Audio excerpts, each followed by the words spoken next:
In November 2023, a small group of people tried to slow down the most powerful AI company on Earth.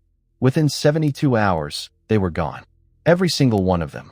And what happened next should terrify you, not because of what it says about OpenAI, but because of what it says about who really controls artificial intelligence. Because buried inside this story is something most people missed. A playbook, a precise, 5-step method for removing anyone who tries to slow down AI. And that playbook? It's already being copied. But before I show it to you, you need to understand how we got here. Because this story doesn't start with a firing. It starts with an impossible idea. In 2015, a group of people, including Elon Musk and Sam Altman, did something that sounds absurd when you say it out loud. They created a nonprofit to build the most powerful technology in human history. Read that again. A nonprofit to build artificial general intelligence. This is like founding a charity to build a nuclear weapon. The structure was designed to ensure that when, not if, this technology became dangerous, there would be a kill switch. A board of directors with one job: keep humanity's interests above profit. Inside that structure, two factions formed. On one side, the builders, engineers who believed the path to safety was through capability, build it fast, understand it as you go, led, effectively, by Sam Altman.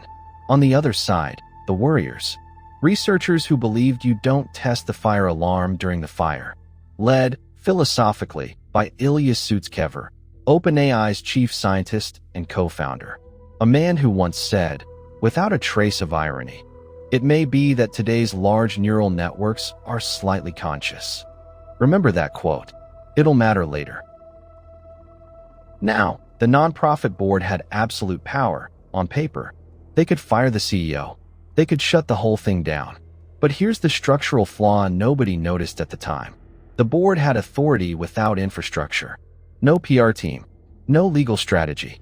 No crisis communication plan. No replacement CEO on speed dial. They had built a nuclear deterrent and forgotten to build the command center. And then there's a detail that almost nobody fully explained. The OpenAI Startup Fund. While the nonprofit board technically oversaw the mission, Sam Altman personally managed a venture fund that invested OpenAI's technology into startups. The CEO of a nonprofit safety organization was also running a venture capital operation built on that organization's technology. He wasn't just building the fire. He was selling matches. So the board had concerns. Real concerns. What did they do about it? In the weeks before everything fell apart, something happened inside OpenAI that we still don't fully understand. There are reports, unconfirmed, debated, but persistent, that Ilya Sutskever presented something to the board. Something about a project internally called QStar. Reportedly, a system that could solve mathematical problems it had never encountered before. Novel reasoning, not pattern matching. Reasoning. If true, this wasn't just another benchmark. This was the first whisper of something the safety team had been warning about for years.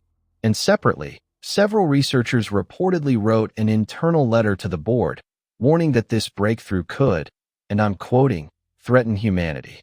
That letter has never been published. To this day, nobody outside that room knows exactly what was presented. But whatever it was, the board acted within weeks. November 17th, 2023. A Friday afternoon. The board called a meeting. It lasted less than 5 minutes. Sam Altman was informed he was fired. Effective immediately. No severance discussion. No transition plan. No warning. And here's the detail that tells you everything about what was going through the board's minds.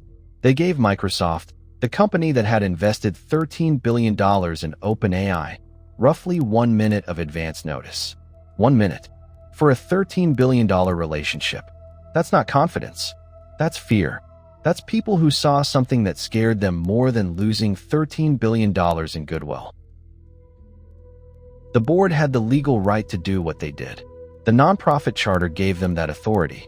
But here's what they didn't have: a communication strategy, a replacement CEO, a plan to retain employees, relationships with key investors, or any narrative to explain their decision. They had governance authority and literally nothing else. It's the equivalent of having the launch codes, but no missile. And this is where the story turns. Because what the board did was fire a CEO. What Sam Altman did was fight a war.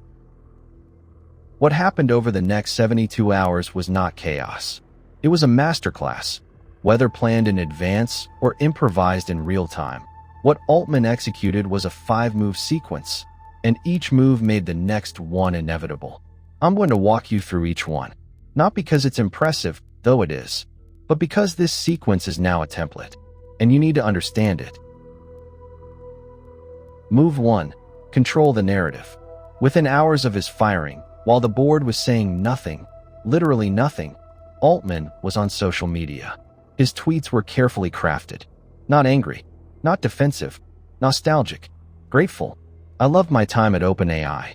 That single tweet did more damage to the board than any press release could. Because it told the world, I'm the adult in the room. They're the ones acting irrationally. And here's the part nobody talks about. The board's silence wasn't a choice. It was a structural limitation. Their legal advisors told them they couldn't discuss the reasons publicly. Altman had no such constraint. He was free. They were muzzled. The narrative war was over before the board even knew it had started. Move 2. Weaponize the workforce. Within 48 hours, 700 of OpenAI's 770 employees signed an open letter threatening to quit unless Altman was reinstated. 700 out of 770. That's not a petition. That's an ultimatum. But here's what I keep thinking about. The 70 who didn't sign. In a company of 770 people, during the most intense pressure campaign in Silicon Valley history, 70 people held out. Who were they? What did they know? And where are they now? Because most of them aren't at OpenAI anymore either. Move 3. The nuclear option. At 3 in the morning, Satya Nadella, CEO of Microsoft, posted a single tweet. He announced that Microsoft would hire Sam Altman to lead a new advanced AI research lab. This was not posted at 3 a.m. because Nadella was up late. It was posted at 3 a.m. because it was designed to dominate the Monday news cycle. And read between the lines. This wasn't a job offer. It was a hostage negotiation. The message to the board, you can keep your little nonprofit. We'll take your CEO, your talent, and your technology, and we'll build something better. With $13 billion of leverage. Move 4. Delegitimize the board. While all of this was happening, a parallel campaign was running in the media. Anonymous sources, people familiar with the matter, flooded reporters with a consistent narrative. The board was incompetent. The board was reckless. The board had no real reason. And because the board couldn't explain their reasoning, remember, they were legally muzzled. Every hour of silence made them look more guilty. Here's a principle that extends far beyond this story. When one side is loud and the other is silent, the audience always sides with the noise. The board wasn't hiding anything. They were handcuffed. But perception is reality in a crisis. Move 5. This is the one that still haunts me. Ilya Sutskever, the man who co-founded OpenAI, who led the research that made GPT possible, who reportedly went to the board with his concerns, who was the philosophical heart of the safety-first faction. Ilya Sutskever signed the letter demanding Altman's return. The man who led the effort to remove Altman capitulated. In chess, this is called a resignation. When your own king switches sides, the game is over. And nobody has ever fully explained why. Was it the employee pressure? The Microsoft threat? Did he realize the board's execution was too flawed to salvage? Or did he simply look at those 700 signatures and understand that the battle was already lost? We don't know. Ilya has never publicly explained his reversal, but I'll tell you what it meant. It meant the safety faction inside OpenAI died that weekend. Not with a bang, with a signature. 5 moves, 72 hours. Sam Altman walked back into OpenAI as CEO on November 21st. The board members who fired him were gone. New board members, handpicked, investor-friendly, took their place. And just like that, the only governance structure designed to keep the world's most powerful AI company in check was dismantled. But here's what should keep you up at night. This isn't where the story ends. This is where it begins. January 2024. 2 months after the coup, Ilya Sutskever quietly disappears from OpenAI. No announcement. No farewell post. He simply stops showing up. May 2024. The Superalignment Team, OpenAI's dedicated team for ensuring future AI systems remain safe, is dissolved. Not restructured. Dissolved.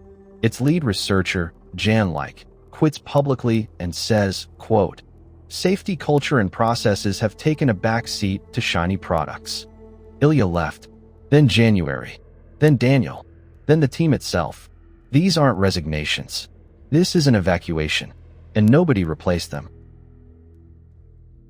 In June 2024, Ilya resurfaced. He announced a new company. The name tells you everything. Safe Superintelligence Inc. He didn't start another general AI company. He started a company dedicated entirely to making superintelligence safe. Think about what that means. The man who co-built GPT, who spent a decade at the center of the most powerful AI lab on Earth, walked away from all of it and started over. From scratch. With a single mission. You don't do that because you lost a corporate power struggle. You do that because you believe something is coming that requires a different approach entirely. September 2024. OpenAI announces it's converting from a nonprofit to a for-profit company. The thing the nonprofit structure was specifically designed to prevent, the commercialization of superintelligence without a safety-first mandate, was now official policy. Remember the charter? Broadly benefit humanity. That charter now reports to shareholders. The fire alarm that was supposed to protect everyone? It wasn't ripped out dramatically. It was just quietly unplugged. And here's where this stops being a story about one company and becomes something much bigger. This exact pattern has happened before. In the 1950s, nuclear scientists who warned about weapons proliferation were sidelined. The ones who said, "Build it faster," won. In the 2010s, every major social media company had an ethics team. By 2023, most of them had been gutted. And now AI. The people who say slow down lose to the people who say ship it.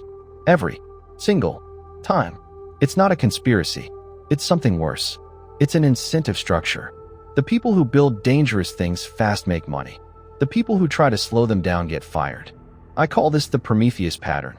And until that equation changes, it will keep repeating. So here's what I found when I looked at other AI companies. Everyone that has a safety board or an ethics committee shares the same structural flaw OpenAI had. Authority without infrastructure. A kill switch without a command center.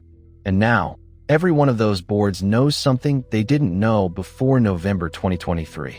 They know that if the CEO decides to fight back, there's a proven 5-step playbook for winning. Narrative control, employee pressure, big tech leverage, board delegitimization, and if all else fails, make even your opponent's defect. The playbook is public now, and there is no counter playbook. I keep coming back to Ilya, a man who helped build some of the most capable AI systems ever created, who tried to put the brakes on, who lost, and who walked away to start over. I don't know if he was right about what he saw. I don't know if Q-Star was real or exaggerated or something else entirely. But I know this. The people who were inside the room, who saw whatever he saw, they're not at OpenAI anymore. They scattered. Some went to build competing safety labs. Some went quiet. A few disappeared from public view entirely. And I keep thinking about something Ilya said once. Years ago, long before any of this happened. He said, "If you could see what I see, you would be concerned too." I still don't know what he saw. But I notice he never said we shouldn't be. The people who tried to slow down AI lost. The playbook they lost to is already being copied. The question isn't whether someone will use these same moves again. The question is whether anyone will be left to stop them when they do.